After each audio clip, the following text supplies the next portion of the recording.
Let's take out our Bibles and learn together. Hi, welcome back to the Biblically Inspired Life.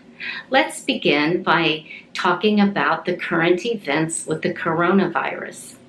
Normally, we travel quite a bit, and we had several conferences scheduled for this spring and summer.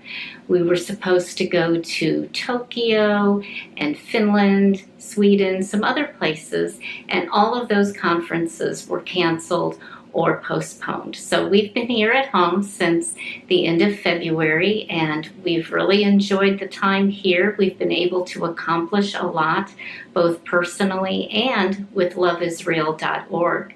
If you follow us on our YouTube channel, loveisrael.org that is, you'll see that Baruch has produced several new extra videos concerning the end times and some other issues. So you'll want to go over to that YouTube channel and check out some of those studies, as well as keeping up with the biblically inspired life.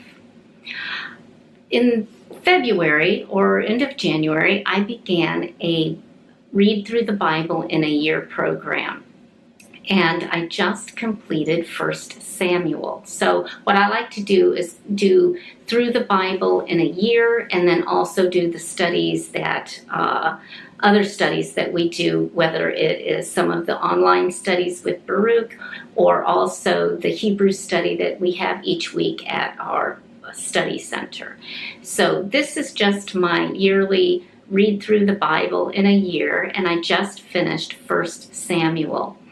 And I found some very interesting life lessons from First Samuel, and I wanted to share them with you today as we continue to live a biblically inspired life.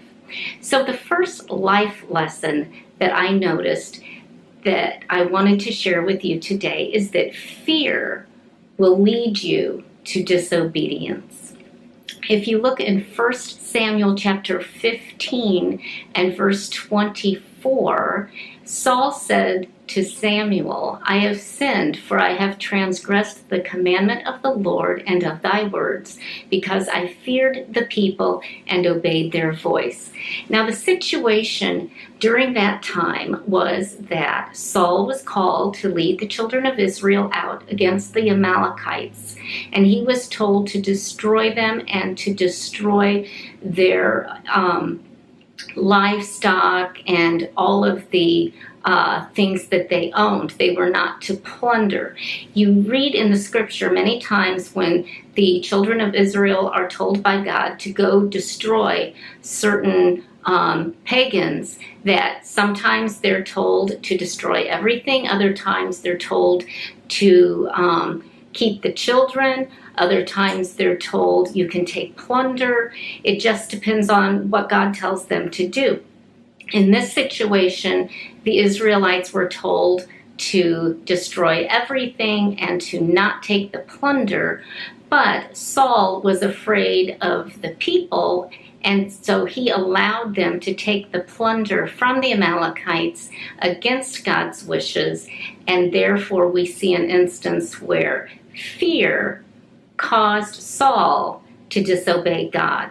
So we need to realize, first of all, we know that fear is not from God. And second of all, when we give into that fear, it's going to lead to disobedience. And I think this is an important lesson right now with all that's going on, that we cannot let the situation, wherever you are living in the world, we cannot let that dictate our lives. We cannot allow that to keep us from doing the things that God has called us to do. So do not have fear, trust in God, and be obedient. The second lesson is that jealousy will poison you. If you look at the relationship between Saul and David, do you remember the passage in 1 Samuel 18, verses 7 and 8, where it said the women were dancing and they were saying and playing and with the music, and they said Saul has slain his thousands and David his 10,000s. And it says in verse 8 that Saul was very wroth, very angry, and the saying of the women displeased him. And he said, "They have ascribed unto David 10,000s, and to me they have ascribed but thousands. And what can he have more but the kingdom?" So this jealousy caused Saul many problems. If you see over and over again, his jealousy and envy of David caused him really to have mental problems. You see that he was agitated, and David was brought in to play the harp, and you can see that jealousy is a poison, and it can poison your mind, it can poison your soul, and it is something that you need to avoid. And we need to pray. If we feel that spirit of jealousy or envy within us, we really need to be praying that God would release us from that, because it is very detrimental. And here in Proverbs 14:30, it says, "A sound heart is the life of the flesh, but envy the rottenness of the bones."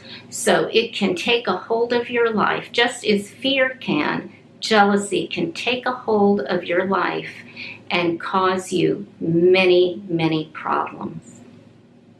The last lesson that I wanted to share with you today is from 1 Samuel 18:5. It says, "And David went out whithersoever Saul sent him, and behaved himself wisely.